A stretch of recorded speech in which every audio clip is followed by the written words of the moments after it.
기업들도 아주 화려해요. 아마존. 어제 제가 바로 이 첫 번째 특징주가 아마존이었는데 오늘 또 나왔습니다. 4% 주가가 많이 하락을 했어요. 어제는 1.7% 올랐는데 네, 그 오른 거 다 까먹고 더 내렸죠. 미국의 이 FTC 연방거래위원회라고 해서 우리나라의 공정거래위원회와 같은 역할을 하는 곳이고 요 FTC와 플러스 17개 주의 법무장관이 아마존을 법원에 소송, 고소를 했습니다. 아마존이 독점적 지위를 이용을 해서 반경쟁 행위를 하고 있다라는 혐의로 이제 고소를 한 건데 이들의 주장은 뭐냐? 이 판매자들이 그 아마존 플랫폼에서 고비용의 주문 처리 서비스를 사용하도록 너희들이 뭐 이거를 해야지 프라임 쪽에 많이 뭐 노출이 될 수 있게 뭐 약간 뭐 그렇게 해서 이제 유인을 했다라는 거. 그리고 또 하나는 소매 업체들이 그러니까 아마존 플랫폼에서도 팔 수 있고 소매존 그냥 각각에서도 판매를 할 수 있는데 더 낮은 가격에 판매를 하지 못하도록 그거를 보이지 않게 억압을 했다. 이들이 아마존에 올린 가격보다 더 싸게 하면 검색에 있어서 맨 밑에서 검색이 되게 한다던가 뭐 이런 식으로 많은 방해를 했다. 뭐 그런 혐의예요. 그래서 결국은 우리 소비자들이 더 비싼 가격에 사게 했고 더 낮은 품질의 제품들을 사게 했고 뭐 이런 혐의들을 적용을 시킨 거죠. 이에 대해서 아마존은 웃기는 소리 하고 있네 라고 이야기를 하고 있습니다.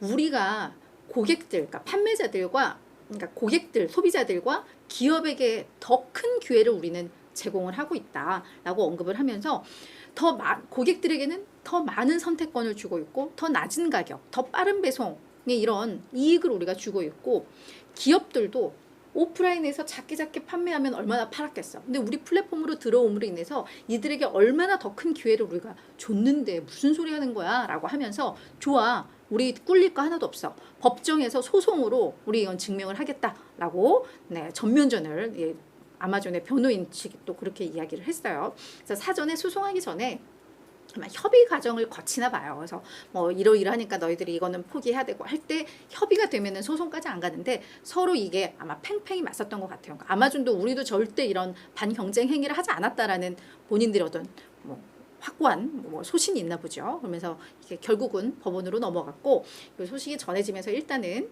투자자들은 불편했다. 이 뉴스 자체가 뭐 이렇게 돼서 주가가 하락을 했습니다. 자, 두 번째 포드입니다. 포드 자동차인데 포드 자동차도 1% 하락을 했어요. 오늘 포드의 주가 하락은 그 파업과는 조금 달라요. 포드는 지금 그래도 이 노조와 협상을 많이 하고 있죠. 포드가 많이 양보하기도 하고.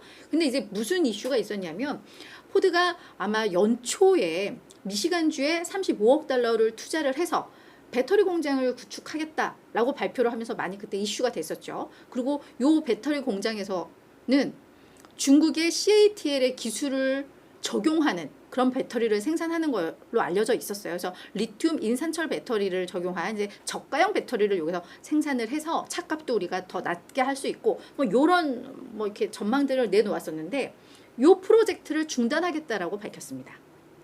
그러면서 우리가 이 공장을 정말 경쟁력 있게 운영할 수 있다는 확신이 들 때까지 중단할 것이고 이 투자에 대한 최종 결정은 우리 아직은 내리지 않겠다, 보류하겠다라고 이 발표를 한 겁니다. 이 발표가 나오니까 각종 이제 막 분석들이 나오죠. 대체 왜? 하나, 포드 전기차 판매가 기대 이하인 거 아니야? 그래서 이렇게 배터리가 필요 없는 게 아니야? 라는 추정 하나. 또 하나는 정치적 압박. 왜냐하면 지금 미중 간 갈등이 많은데 이 배터리 공장은 중국의 배터리 회사의 기술을 적용을 한단 말이에요. 그러니까 아마 이 정치권에서는 계속해서 미국 자동차 산업이 이 중국의 지배력이 강화되면 안 돼.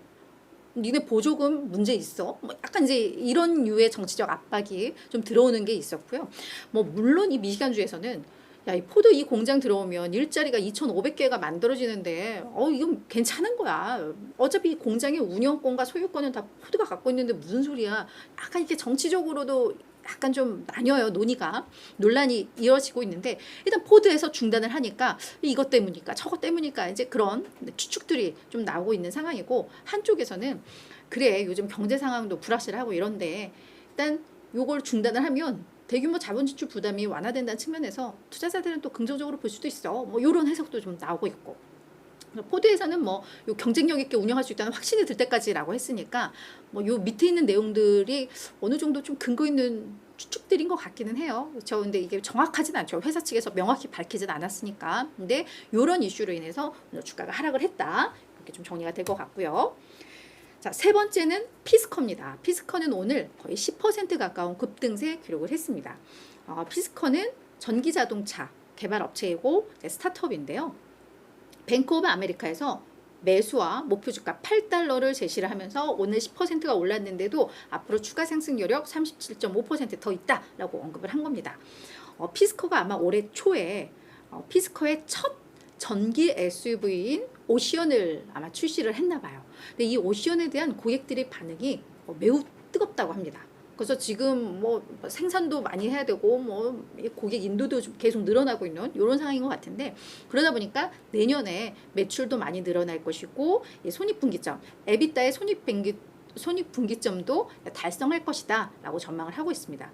이후 2025년에도 그 이후에도 다양한 소형차와 픽업 트럭을 출시할 예정이기 때문에 성장세가 지속될 수 있다라고 전망을 한 거죠. 그리고 피스커는 자체적으로 공장을 만들어서 그 안에서 자동차를 생산하는 게 아니라 위탁 생산 방식을 취하고 있나 봐요. 그러니까 직접 생산하지 않고 자동차만 전문으로 만드는 곳에다 맡기는 거죠. 그러면 대규모의 자본 지출 부담이 없죠. 그래서 뭐라고 했느냐? 얘네의 비즈니스 모델은 정말 위험성도 낮다 라고 평가를 하면서 이런 부분들이 반영이 됐고, 이와 별개로 피스커에서도 오늘 다양한 본인들의 어떤 전망치를 발표를 했는데, 이 오션 SUV가 확실히 좀 흥행을 하고 있나 봐요. 그래서 지금까지 한 5,000대를 생산을 했는데 물량이 너무 딸려서 올해 말에는 하루 거의 300대까지도 배송을 할 수 있는 뭐 그런 상황을 만들 수 있다라고 또 자신감을 피력을 했습니다. 이게 맞물리면서 오늘 주가 급등했다, 이렇게 정리가 될 것 같아요.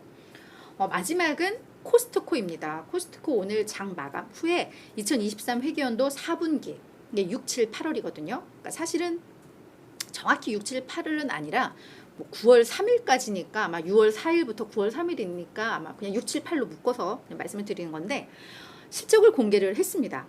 근데 주가가 정규장에서도 빠졌고 시간 외에서도 한 1.7 정도 빠지는 거 확인을 했는데, 실적 자체는 좋았어요. 매출액도 전년 대비 10% 증가하면서 예상치 웃돌았고, 조정 EPS도 15.7% 증가하면서 예상치 웃돌았고, 다만 동일 매장 매출 성장률이 뭐 휘발유 가격, 뭐 환율 이런 거 그냥 뭐 배제하지 않고 그냥 다 포함해서 그게 한 1.1이었는데 이게 1.9% 정도 시장 예상은 했었는데, 요게 조금 밑돌았는데 요것 때문에 주가가 밀린 것 같지는 않아요. 일단 오늘 시장 분위기도 좋지 않았고, 무엇보다 시장에서 주목했던 건 코스트코가 2017년 6월 이후에 요 멤버십 가격 계속 동결했는데 요거 올릴 거야라는 얘기 우리 지금 1년 동안 하고 있잖아요. 근데 코스트코는 우리 고객과의 고통 분담을 위해서 인상하지 않아 뭐 이랬는데 이 투자자들은 인상을 기다리고 있다라는 거죠. 소비자들과는 달리.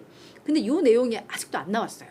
모르겠어요. 제가 아마 이거 준비하고 나오는 동안 나왔는지 모르겠는데, 제가 최종 여기 들어오기까지도 확인은 했었는데 그때까지도 요 멤버십 가격 인상 얘기는 없었는데 요게 하나의 실망감으로 작용을 했을 수도 있습니다. 그래서 코스트코는 일단 이렇게 정리가 될 것 같고, 간밤에 또 나온 뉴스 중에 하나가 타겟, 얘네도 대형마트 체인인데 얘네가 이 소매 절도 이것 때문에 진짜 몸살을 앓다가 9개 점포를 폐쇄하겠다라는 또 발표가 있었거든요. 아마 그런 분위기들이 어느 정도 녹아져 있는 것일 수도 있을 것 같아요. 그래서 코스트코는 오늘 뭐 그런 이슈들이 있었다, 이렇게 정리를 해보도록 하겠습니다.